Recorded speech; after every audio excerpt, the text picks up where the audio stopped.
Lista a nuestra invitada porque, como dice Flor, Flor es del grupo de panameños y panameñas que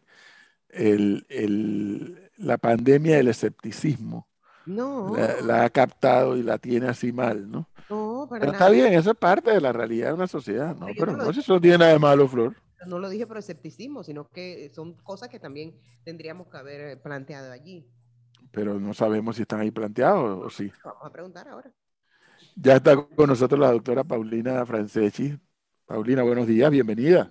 Muy buenos días, gracias, muchísimas gracias, Deja profesor verla. y Flor, qué gusto. Estoy tratando de ver por qué no puedo, estoy casi tratando, no podemos vernos, pero tengo abierto mi video, no sé si tiene que darme algún permiso eh, allá. Ah, sí, no Los la permisos vemos. se dieron, no, no la vemos. La escuchamos, Sí, pero no la vemos. Qué raro eso. sí, sí, es correcto, y mi video está abierto, así que no sé si hay algún otro, Bueno, a mientras ver, Qué resolvemos, extraño. podríamos sí. avanzar. Sí, pero bueno, muchísimas gracias por el espacio. Me da muchísimo gusto retomar todos nuestros temas de ese gran proyecto del Pacto Bicentenario. Y con ustedes abro nuevamente la puerta para volver al debate público, a la concientización de la ciudadanía sobre este importante esfuerzo. Así que muchísimas gracias por adelantado, por la oportunidad de conversar con ustedes hoy.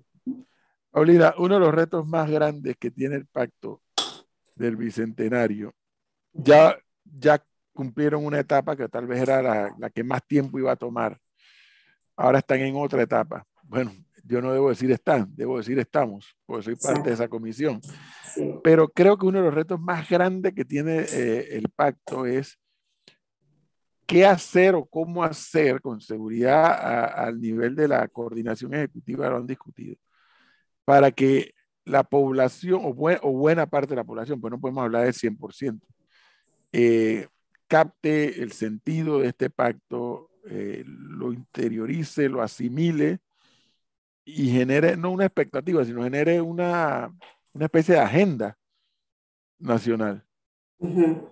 Sí, muchas gracias. Yo creo que ese es un tema muy importante. En efecto, esta primera etapa, el proceso del Pacto Bicentenario, como bien hemos indicado en muchos momentos, es en efecto un proceso que aspira como objetivo final el poder construir no solamente una hoja de ruta que el país desde la mirada del ciudadano tenga, sino también apuesta a que podamos construir una ciudadanía mucho más expectante, mucho más conectada con la importancia de participar en las cosas que tienen que ver con su futuro, con su desarrollo, ¿no? Que es una de las aspiraciones a largo plazo, a mediano o largo plazo de este proceso del pacto, ¿no? Y creo que en esta etapa en donde nos encontramos en este momento, como bien dice Edwin, habiendo culminado una etapa importante, porque ya tenemos ahora aquí el diseño arquitectónico, el mapa arquitectónico de Panamá desde la ciudadanía, desde los territorios, las provincias, desde las mujeres, los hombres, los jóvenes. Ahora lo que nos compete es, en efecto, lograr que haya un seguimiento, que haya un monitoreo de lo que es el tema de la ejecución de estos resultados, y eso va a tener éxito en la medida en que nosotros logremos una estrategia de involucramiento y de continuo involucramiento de los ciudadanos en esa demanda de seguimiento a la ejecución de los acuerdos del Pacto Bicentenario. Y en ese sentido creo que esa va a ser una de las tareas más relevantes de esta comisión de alto nivel, donde somos parte, en efecto, somos parte ambos, tú y yo, de esa comisión, que tiene como una de sus funciones precisamente el diseñar una estrategia que tiene que llegar al ciudadano de a pie, una estrategia que tiene que llegar a todos aquellos, respectivamente si participaron o no en la primera fase o no, pero tenemos que tener la capacidad de poder despertar,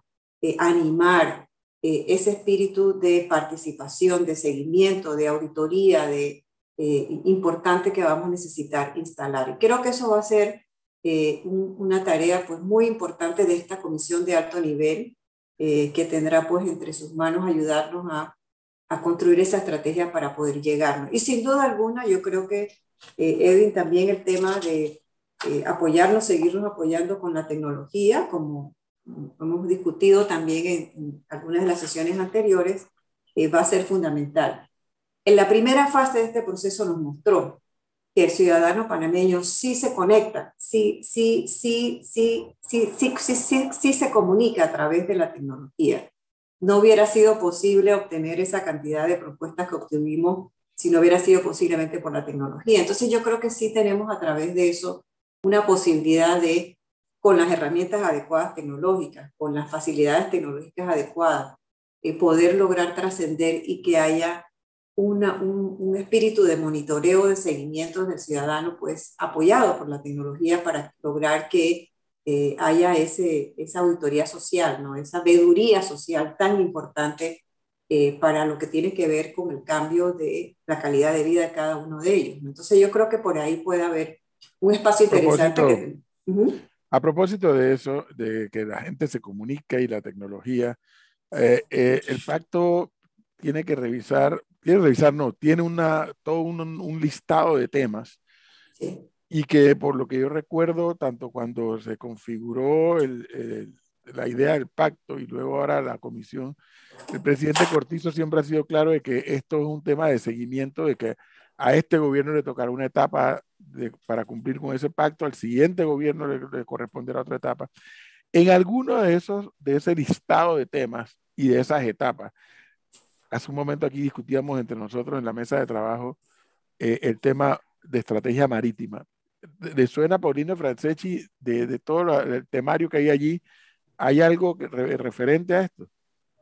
Mira, Edwin, muy importante. Yo estaba escuchándoles anterior también un poco, como entré un poquito unos minutos antes, y en efecto, este es un consolidado de propuestas, de acuerdos en 11 temas, dentro de los cuales en el ámbito, por ejemplo, de agua y en el ámbito del Estado, sobre todo desde el punto de vista institucional, es donde hay algunos acentos que tienen que ver con, yo no diría la estrategia marítima como tal, pero sí algo que es fundamental a una estrategia marítima que tiene que ver con el recurso del agua. Y en ese sentido, hay algunos temas dentro de los acuerdos nacionales, de esos 187 acuerdos nacionales, en donde hemos tenido inclusive algunas conversaciones con la ACP. De hecho, ellos hicieron un aporte muy interesante porque hicieron una revisión de los acuerdos nacionales y hicieron comentarios a cada uno de ellos, sobre todo alumbrando aquellas intersecciones en donde la autoridad del Canal de Panamá tendría que entrar en conversaciones que tienen que ver con todo el tema de los recursos hídricos sobre todo y todos los temas relacionados al manejo del agua como un tema importante, ¿no? Pero en el tema de como estrategia marítima, lo que te puedo mencionar, Edwin, es que está inherentemente inculcado en todos los acuerdos nacionales que tienen que ver con la necesidad de tener estrategias de largo plazo y planificar también, que creo que eso es muy importante, así que te diría que no está tácitamente indicada como estrategia marítima, no obstante está sí consignada la preocupación desde la ACP en el manejo del agua y sí está consignada dentro de los acuerdos la importancia de tener estrategias claras en aquellos ámbitos y sectores de la economía que son relevantes para el país en los próximos años, ¿no? Así que... Señora Paulina, yo quisiera meter la cucharada porque esta discusión se ve muy lejana para el ciudadano a pie. El ciudadano a pie ni siquiera seguramente sabe lo que es el Pacto Bicentenario y cree que básicamente es un tema político que está allí, que se va a quedar en una promesa o en un papel. Yo quisiera ver de manera tácita, tal vez de manera expresiva de su parte, el tema de la educación. ¿Cuándo se va a plasmar y cuándo nosotros, digo nosotros, el ciudadano de pie, veremos transformado lo que está firmado en papel en las calles, en el día a día? Bueno, es muy importante y lo primero que quiero comentarte es que creo que sí, ciertamente hay un tema de familiarizarnos con las metas que están indicadas en el Pacto Bicentenario, porque hay algunas metas de los 187 acuerdos que son muy concretas. Por ejemplo, para tal año debemos tener políticas públicas de Estado en educación, o para tal año debemos tener una planificación adecuada de la construcción de centros. O sea, hay muchas metas que, como tú bien apuntas, se conectan con el día a día del ciudadano, ¿no? Esto, por ejemplo, En el tema educativo, salta, por ejemplo, el tema de que hay que tener agua en todos los centros educativos en las comarcas indígenas, por ejemplo. Eso es muy concreto, eso es un acuerdo muy concreto que llega a la piel de la gente, por ejemplo, ¿no? Pero yo creo que lo que tú dices es un tema que tiene que ver con nuestra cultura ciudadana y nuestra cultura política. No es un tema que lo vamos a resolver estrictamente porque haya un pacto bicentenario, lo vamos a resolver porque hay un proceso de reeducación, hay un proceso de apropiación del ciudadano de lo que significa involucrarnos en una democracia eminentemente participativa. Entonces es muy profunda la pregunta que tú me haces porque eso no lo va a resolver un documento, un acuerdo per se, eso lo va a resolver un proceso en donde sostenidamente logremos involucrar más al ciudadano, comprometerlo más con la importancia de que dentro de ese deber democrático el ciudadano tiene el derecho de participar y de exigir, de mandar y de lograr aquellas cosas que son valoradas por ellos como muy importantes. Entonces aquí estamos hablando de que... Claro, pero allí yo le interrumpo y me pongo, y disculpe que le interrumpa, pero yo me pongo al lado del ciudadano y escuchándolo a usted, digo, bueno, entonces, ¿para qué se firmó esto? ¿Para qué se realizó un año de consultas, de reuniones? Si al final esto va a depender de un tema de políticas públicas que se implementen en el gobierno de turno. ¿Para qué esperar y para qué firmar si esto al final va a depender de un gobierno? Claro, te voy a dar una respuesta. Mira, la importancia del pacto es que el pacto ha sido un punto de partida.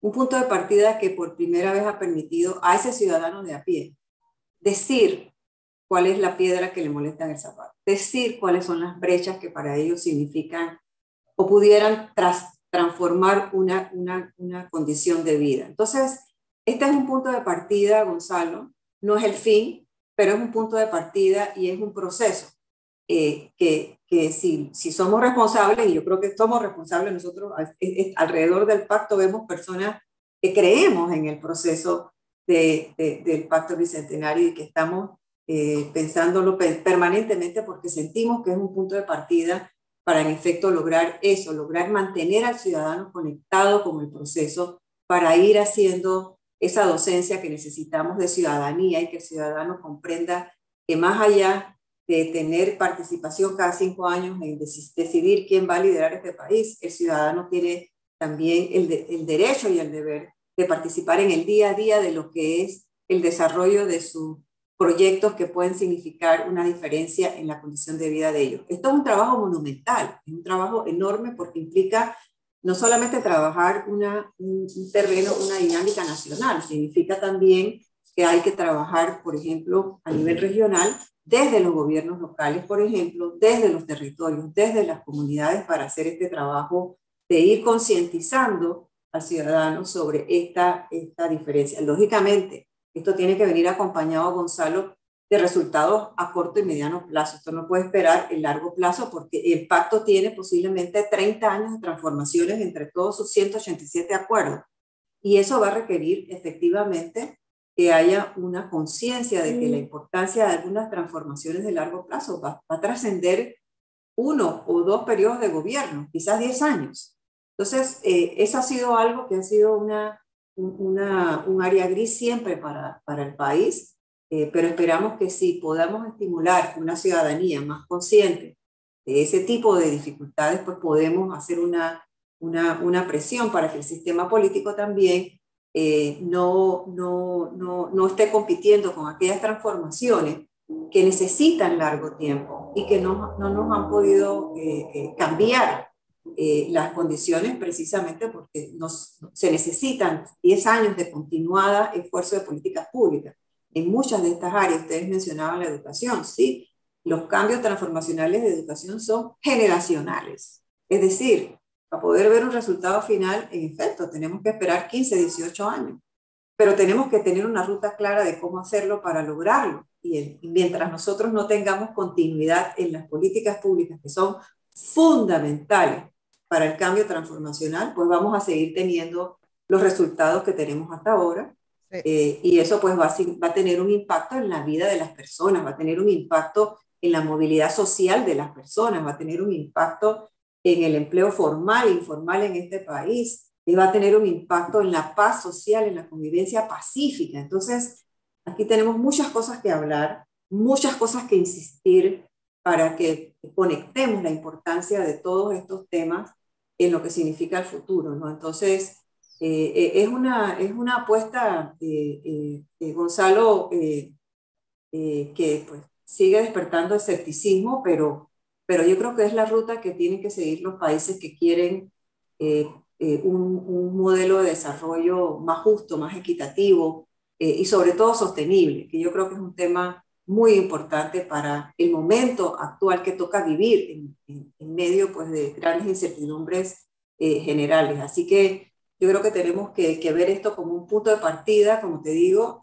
consciente de esos retos que tú mencionas, Gonzalo, que nos han acompañado todos estos años, pero darle la oportunidad de que esto logre hacer esos cambios en el espíritu de ciudadanía para tratar de lograr acomodar una cultura un poco diferente que nos ayude a hacer transformaciones. De lo contrario, el país va a seguir, como te digo, en esta situación que los resultados no son los que esperamos. Sí. Sí, yo creo que no hay duda de que el ejercicio es muy bueno, pero ¿cómo tomamos los ciudadanos el actuar, del presidente Nito Cortizo, el actuar del gobierno? Por ejemplo, se cuestionó mucho el acto de entrega del Pacto de Bicentenario. De hecho, se le hizo la consulta a quien lo organizó, al ministro de Cultura en su momento, eso fue un 20 de diciembre, y dijo que ese día era 20 de diciembre y por eso no podía responder. Han ocurrido cantidad de escándalos de corrupción, el último, el más reciente, el tema de los gobiernos locales, y vemos que el presidente sí, y el gobierno como tal, hay que apoyar el Pacto de Bicentenario, están haciendo como todo lo posible porque el Pacto del Bicentenario tenga resultados y que al final se hagan los cambios que todos queremos. Pero vemos que hay como una contradicción entre lo que dices y lo que haces, porque con el tema de los escándalos de corrupción, vemos que el gobierno o no hace nada o sencillamente trata de ocultar en algunas oportunidades algunas de las cosas que pasan en el país. Entonces, ¿cómo tomamos realmente lo que está haciendo el presidente Cortizo, su gobierno, supuestamente para respaldar este pacto de Bicentenario? ¿Cómo creemos que lo que se está haciendo es real? Bueno, mira, yo creo que aquí te voy a regalar la siguiente reflexión. Yo creo que, sin duda alguna, a mí me gustaría separar lo que es la gestión de gobierno de lo que es la gestión del pacto. Nosotros hemos venido trabajando dentro de un esquema de actores de sociedad comprometida con el tema del desarrollo de este país. Por eso es que el pacto se condujo en toda su estructura como un consejo consultivo y ahora tenemos una comisión de alto nivel de personas con alta solvencia moral, en donde estamos participando Edwin y mi persona y muchos otros. Yo creo que aquí la apuesta es, o sea, nosotros tenemos que deslindar de alguna manera el tema de que el desarrollo de este país no es una cosa exclusiva de un gobierno, ¿sabes? Y yo creo que eso es una cuestión fundamental para cambiar esos sesgos que tenemos, porque nosotros estamos acostumbrados, y ha sido la cultura, vuelvo nuevamente a los estilos y cómo funcionamos nosotros como sociedad, es que siempre hemos visto que nuestra primera, cuando pensamos quiénes son los responsables de que el país esté o no esté, siempre decimos, bueno, es el gobierno.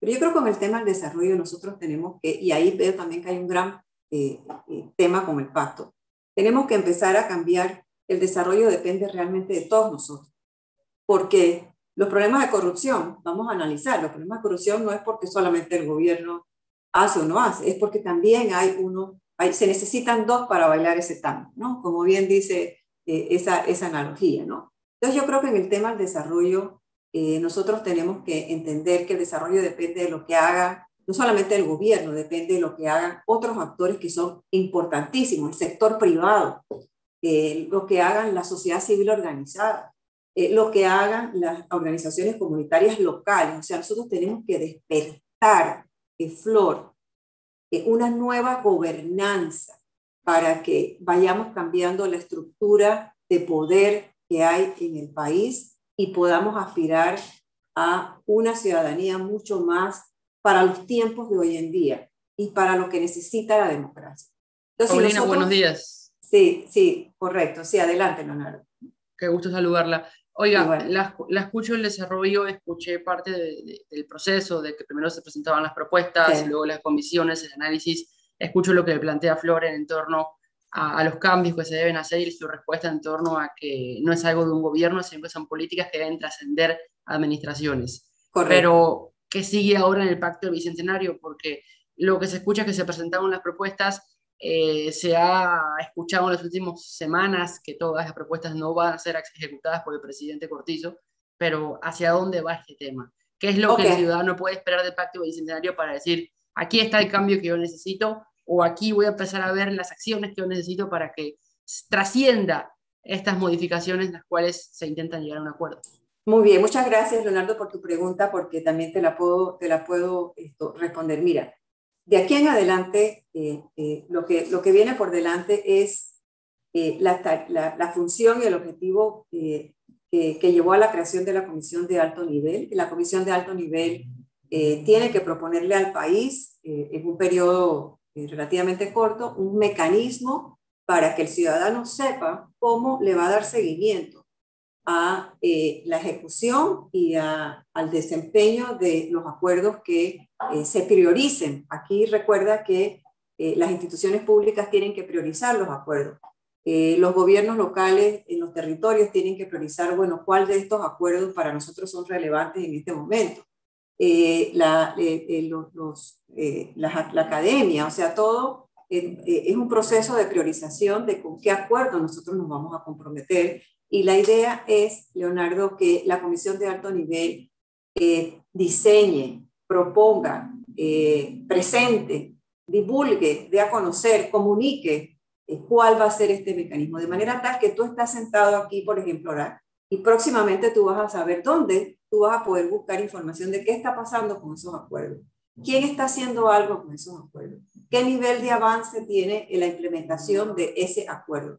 Lo mismo va a poder saberlo, por ejemplo, cualquier ciudadano en cualquier provincia de este país. Él va a tener la claridad de dónde puede ver qué está pasando en mi comunidad, qué está pasando en mi distrito, en mi corregimiento, en mi provincia, cuáles son los acuerdos que se están trabajando, cuáles son las priorizaciones que se están haciendo, y va a poder seguir cuál es ese grado de implementación de esos acuerdos. Así que sí, la idea es que ahora esto, de una manera, siguiendo los principios orientadores que mantuvimos en el proceso del pacto, esto tiene que ser un proceso de seguimiento transparente, Leonardo, accesible, incluyente, o sea, todo el que quiera saber, como tú, como el ciudadano, como el joven, la persona que quiera saber, se pueda lograr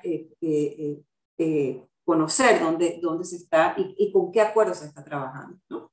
De hecho, una de las funciones, por ejemplo, ciertamente sí, estamos bajo el entendimiento que el presidente Cortizo en algún momento próximo va a estar anunciando cuáles son los compromisos de su gobierno para la próxima 2 años de su gestión.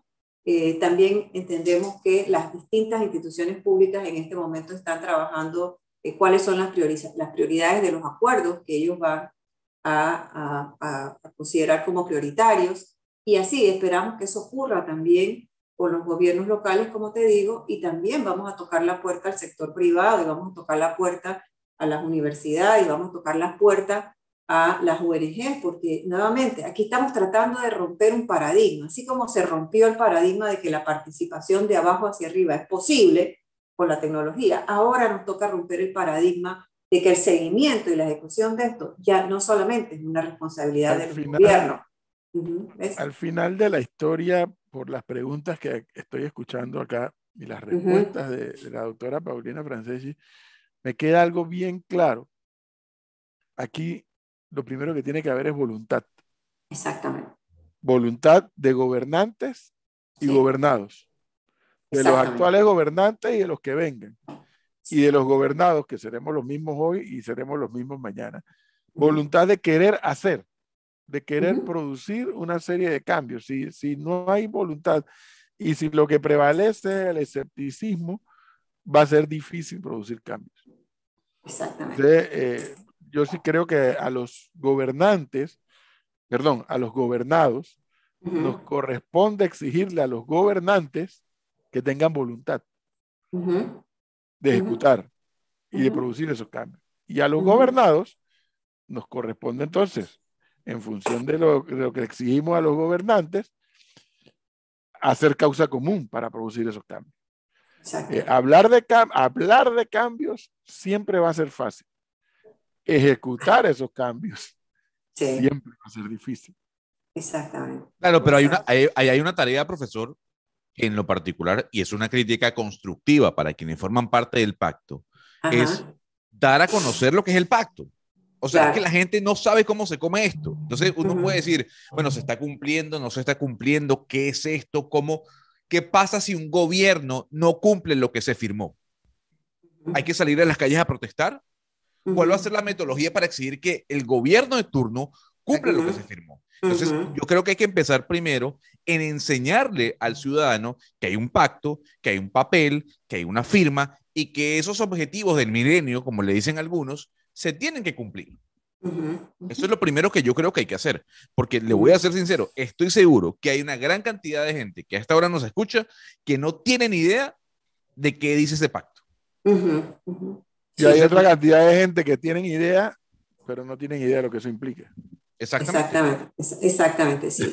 No, pero creo que es muy bienvenida tu observación, Gonzalo. Yo creo que esa es parte de las tareas que tenemos en este momento hacia adelante. Por eso es que te hablo que esto es un proceso, estamos conscientes de lo que tú nos estás diciendo muy claramente. Y creo que esa es parte de las tareas, como te digo, ¿no? O sea, nuestra primera fase era producir este proceso de abajo hacia arriba, recoger, como tú bien sabes, pues esa cantidad de propuestas que se recibieron, hacer una valoración de brechas, lograr un proceso deliberativo desde las regiones. O sea, yo creo que esa primera fase que fue ardua, fue un año entero de trabajo donde tocamos muchos ciudadanos. Eso está hecho. Ahora corresponde, yo creo que como tú bien dices, por un lado, socializar mucho más, y esto va a ser parte de esa estrategia, un efecto de seguimiento. Para que tenga seguimiento, la gente tiene que informarse, la gente tiene que saber a qué le tienen que dar seguimiento. Así que una cosa va a llevar a la otra, y creo que eso es parte de lo que va a venir en esta segunda etapa del Pacto Bicentenario, en donde se espera poder tener un ejercicio más en contacto con el ciudadano, porque ya seguirlo, evaluarlo, ver si hay voluntad, como bien dice el profesor Cabrera, excelente, me encanta mucho eso. Pues va a depender de que nos comprometamos y de que realmente apostemos a darle legitimidad a un proceso como este, que ya ha mostrado que logra despertar algún grado de confianza en el ciudadano por su primera fase. Entonces creo que yo diría que dentro del escepticismo que esto puede despertar, que lo entiendo, es natural, creo que aquí hay algo que puede continuar de una manera que nos puede sorprender hacia adelante. Hay que fiscalizar, doctora Franceschi, hay que fiscalizar. Absolutamente. Y eso es el espíritu, Gonzalo, precisamente de este mecanismo, como te digo, de seguimiento a la ejecución, y que todos podamos conectarnos con eso. Igual, quiero comentarte en este momento a ti y a ustedes que me ven en pantalla, les he escuchado reiteradamente hablar de que no se sabe, no conocen lo que tiene esto. Yo quiero invitarlos a todos a que se familiaricen con el Pacto Bicentenario en el sitio de Ágora. Ágora ha estado en servicio todo este tiempo, tiene todos los archivos, no solamente está el pacto ya nacional, que fue el que presentamos el 30 de noviembre, están los pactos regionales, nosotros hemos producido pactos regionales que fueron entregados a cada región, están los archivos en Excel de cada acuerdo, de cada región y los acuerdos nacionales. Yo los invito a que visiten agora.go.pa, ahí ha estado la información todo este tiempo, y con mucho gusto yo estoy a disposición de ustedes para discutir más en detalle como grupo colegiado con ustedes, elementos importantes, por ejemplo, cuáles son esas 187 metas de esos 187 acuerdos nacionales. Esa información la podemos poner a disposición de ustedes. Es más, se la voy a mandar al profesor Cabrera ahorita mismo para que comparta con ustedes, y cuando ustedes quisieran tener una discusión más a profundidad, con mucho gusto hacemos un debate para que ustedes tengan más conocimiento y poder darles a ustedes elementos que muy acertadamente todos apuntan, ¿no? Necesitamos saber más de esto, ¿no? La voy a volver a invitar. Sí, con mucho gusto, y verán que esto, cuando uno mira estos acuerdos, ya no en función de acuerdos, sino en metas, el trabajo que se hizo ha sido un trabajo enorme, o sea, cada acuerdo tiene una descripción de cuál es la meta que se quiere lograr, y hay plazos de tiempo, que van a ser los plazos de tiempo que vamos a poner en este mecanismo de seguimiento de ejecución. O sea, tenemos mucha información para hacer un tremendo mecanismo de monitoreo y seguimiento y de divulgación y comunicación, como bien ustedes apuntan, porque en la medida que continuamos esta divulgación, pues el ciudadano va a seguir en contacto y va a seguir monitoreando, ¿no? Así que cuenten con toda mi disposición para ayudarlos a ustedes. El reto queda, Paulina, el reto queda hecho. Me envía el documento, yo se lo enviaré a Gonzalo, a Floria, y a Leonardo, a ver en cuánto tiempo se lo leen y en cuánto tiempo están listos. Muy bien, pero también volver a preguntar. Perfecto. Yo hago la tarea. Ahora, doctora Franceschi, último punto, y disculpe. Así como en el pacto se habla de que en las comarcas haya agua, también en el pacto se tiene que hablar de la conectividad en las zonas rurales. Entonces, le sugiero, aquí como sugerencia... No hay sugerencia, Gonzalo, ya esa etapa pasó. No, a ver... Ya esa etapa pasó. Escuche, por favor. No, ya esa etapa pasó. No, es que la etapa que viene, que acaba de mencionar la doctora Franceschi, no se puede hacer vía internet porque hay zonas en donde no hay internet. Entonces, pero usted no sabe si la gente de la comarca no propuso eso. Pero no hablo de las comarcas. Hablo de zonas rurales, porque aquí lo que dice la doctora es, usted se puede meter en la página web y revisar. Bueno, pero hay sectores en donde no llega el internet. ¿Cómo se llegan a esos sectores? Mira, a Gonzalo, estupenda tu pregunta y te tengo una respuesta también. Te voy a dar una respuesta que te va a sorprender. Esa preocupación de si podíamos tener a través de la tecnología la participación deseada fue superada en la primera fase. Y te voy a decir por qué. Porque las personas se entraron en contacto con el proceso por su celular. Panamá es uno de los países que la penetración celular es una de las más altas en la región. El 70% de las personas que ingresaron propuestas en agua lo hicieron por su celular. Y un dato adicional, Gonzalo, lo hicieron usando data suya, porque a nadie se le pagó data para que entrara y usara internet y hiciera una propuesta. Entonces, cuando tú ves expresiones como esas, tú te das cuenta que hay esperanza, porque si el ciudadano usa su propio celular y su propia data para meter una propuesta, tú dices, caramba, o sea, esto es interesante. Entonces, pero para comentarte de lo que pasó, o sea, esto ya no es una lectura, no, es que esto fue lo que pasó en la primera fase. Así que yo pienso que eso va a seguir siendo, la telefonía va a seguir siendo una herramienta fundamental en esto, ¿no? Pero además de eso te quiero comentar algo más. Cuando, en efecto, el tema de la conexión a Internet fue uno de los temas que, sobre todo en el tema, por ejemplo, más educativo, fue una de las brechas más sentida por los ciudadanos que ingresaron propuestas en agua.